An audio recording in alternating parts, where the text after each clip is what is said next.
Welcome to the Slop Farm. Enjoy the video.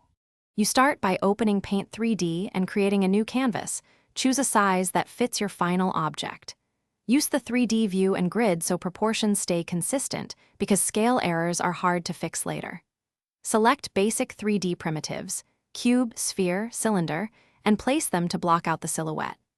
Once done, move and rotate pieces until the overall form reads correctly. This early blocking saves time and keeps topology simple for later detailing. Now you refine the blocked model by editing each part. Use resize and rotate to correct proportions and align pieces precisely, because alignment drives believable joins. Switch to the Sculpt tool to smooth intersections and carve features. Work at varying brush sizes for broad strokes then fine ridges.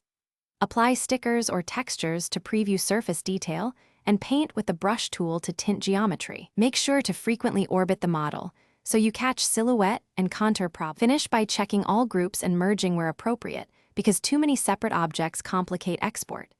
Bake or lock textures, then export as GLB or OBJ for use elsewhere. This preserves materials and scale. If you see shading artifacts or holes, recheck normals and repair by resculpting or duplicating the problematic mesh, then resmooth. This fixes most issues.